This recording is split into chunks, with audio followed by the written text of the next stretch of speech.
Terima kasih sudah mau nonton video ini, tapi jangan lupa teman-teman klik tombol subscribe karena subscribe itu gratis. Dengan subscribe kamu dukung channel ini terus untuk upload video setiap hari. Terima kasih. Assalamualaikum warahmatullahi wabarakatuh. Selamat datang di Kisah Sirah Nabawi Channel. Selamat datang pada para pecinta sholawat. Di video kali ini kita akan menceritakan tentang inilah balasan bagi ayah Imam Syafi'i dan Ibnu Aqil atas kesetiaan dan kejujurannya. Suatu hari, dalam keadaan perut kosong, seorang pemuda menghabiskan waktu dengan cara merenung di bawah pohon rindang di tepi sungai yang airnya mengalir sangat jernih. Angin bertiup semilir, udara terasa sangat sejuk. Di tengah keheningan perenungannya, ia melihat sebiji buah delima hanyut di tengah sungai. Rasa lapar mendorongnya untuk segera mengambil buah delima yang ranum tersebut. Buah delima pun berpindah ke dalam genggaman tangan. Tanpa pikir panjang, ia segera melahapnya. Delima pun tandas. Perutnya yang keroncongan seketika berhenti. Beberapa saat kemudian, bunyi sendawa terdengar, pertanda si pemuda telah kenyang. Malam, penyesalan tidak datang belakangan. Ia baru sadar buah delima yang dimakannya bukan haknya dan tidak jelas asal-usulnya. Kalaupun jelas asalnya, belum tentu si pemilik memberikan restu kepadanya. Ia pun menyesal telah melakukan itu. Namun, penyesalan tidaklah cukup, pikirnya. Ia bertekad untuk mencari pemilik delima demi mengharap restu dan ikhlas dari si pemilik. Setelah melakukan pencarian, pemuda itu mendapati sebuah pekarangan belakang sebuah rumah yang ditumbuhi pohon delima. Sepanjang penelusuran yang dilakukan olehnya, hanya pekarangan rumah itu yang ada di dalamnya terdapat pohon delima. Ia pun segera bertamu ke rumah yang agak mentereng untuk ukuran saat itu. Setelah membuka percakapan, sang pemuda akhirnya mengutarakan keperluannya untuk meminta ridho atas perbuatannya, yakni memakan buah delima milik tuan rumah yang hanyut terbawa arus sungai. Tidak bisa dan tidak semudah itu. Jika kau hendak mencari kehalalan delima yang sudah kau makan, ada syarat yang harus kau penuhi, ucap tuan rumah. Apa syarat itu? Tanya si pemuda. Begini, untuk menghalalkan delima itu, kau harus mengaji sekaligus menjadi pelayanku selama 2 tahun. Sanggup? Meski perasaannya sedikit bimbang, tapi persyaratan yang diajukan tuan rumah ia jawab dengan anggukan.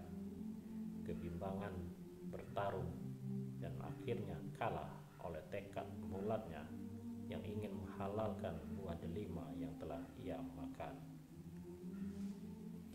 2 tahun berlalu. Dengan penuh suka duka, pemuda itu berhasil melewatinya dengan catatan rapor yang gemilang. Tuan rumah sangat terkesan dengan segala tindakan dan terutama kecerdasan serta akhlaknya. Merasa telah melewati persyaratan dengan baik, si pemuda menagih janji kepada tuan rumah untuk berikrar mengikhlaskan sebiji delima yang 2 tahun lalu ia makan. Ternyata tuan rumah bergeming. Ia tak kunjung memberikan ikrar, malah ia memberikan syarat tambahan. Menikahlah dengan putriku yang buta, tuli, bisu, lumpuh, dan buruk rupa, ujarnya. Bagai disambar petir, perasaan campur aduk menghampiri pemuda itu. Ibarat pepatah, sudah jatuh tertimpa tangga pula. Pikirannya berontak. Ia pemuda tampan. Hatinya berkata, mana mungkin harus menikah dengan perempuan yang seluruh inderanya tidak berfungsi. Namun, sekali lagi, hati kecilnya tetap mendorongnya untuk bertekad mencari kehalalan buah delima yang telah ia makan. Pada hari yang ditentukan, pernikahan pun dilangsungkan. Setelah akad, si pemuda dipersilakan masuk ke dalam kamar pengantin. Ia mendapati seorang perempuan yang sangat cantik rupawan. Pemuda itu mendekatkan diri. Ia mengamatinya dari dekat. Bukan, saya pasti salah kamar, katanya dalam hati. Ia bergegas keluar kamar di mana ayah mertuanya tengah berdiri. Keduanya terlibat percakapan. Sang mertua meyakinkan bahwa pemuda itu tidak salah kamar. Mertuanya mengatakan perempuan di dalam kamar pengantin benar putrinya yang memang tuli karena telinganya tidak pernah digunakan untuk mendengarkan gosip. Buta karena matanya tidak pernah digunakan untuk maksiat. Bisu karena bibirnya tidak pernah digunakan untuk menghujat dan mencibir, serta lumpuh karena ia tidak pernah pergi selain ke tempat-tempat ibadah. Senyum di bibir pemuda itu mengembang, air matanya menetes, bahagia campur haru menjadi satu. Pemuda itu bernama Idris. Dari perkawinannya dengan seorang perempuan anak pemilik pohon delima tersebut, kelak lahir seorang ulama besar bernama Muhammad bin Idris As-Syafi'i, atau yang populer dengan sebutan Imam Syafi'i, seorang imam mazhab yang dianut oleh mayoritas penduduk di negara-negara Asia Tenggara. Cerita tentang Idris bervariasi. Riwayatnya bermacam-macam. Salah satunya diriwayatkan oleh M.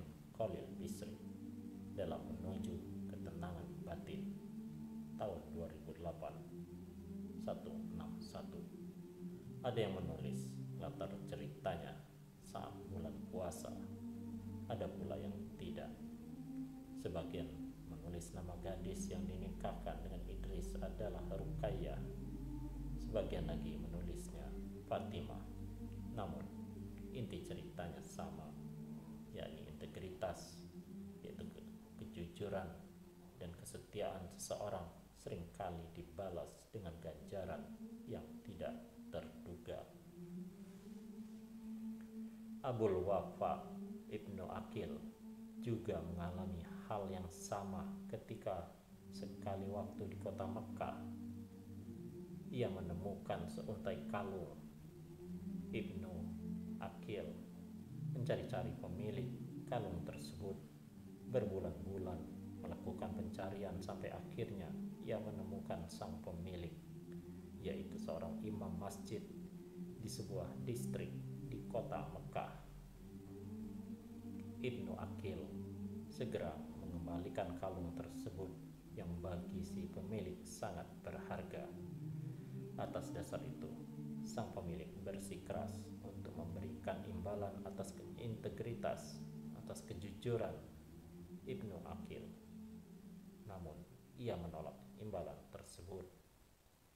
Bertahun kemudian, setelah imam masjid itu meninggal, berdasarkan catatan Khalid Abu El-Fadl dalam Conference of Book halaman 56, Ibnu Aqil akhirnya menikah dengan putri sang imam yang diam-diam jatuh cinta pada kejujuran dan ketulusannya. Tangan Tuhan bekerja mengusap-usap siapa saja yang memiliki kejujuran dan ketulusan yang tinggi dengan memegang kejujuran dan ketulusan hati Tuhan mengganjar tindakan-tindakan kejujuran dan ketulusan tersebut dengan caranya yang kerap tidak pernah kita duga. Demikianlah kisah ini, semoga bisa menjadi tauladan bagi kita dan memberikan manfaat bagi kehidupan kita. Wallahu a'lam bishawab. Wassalamualaikum warahmatullahi wabarakatuh.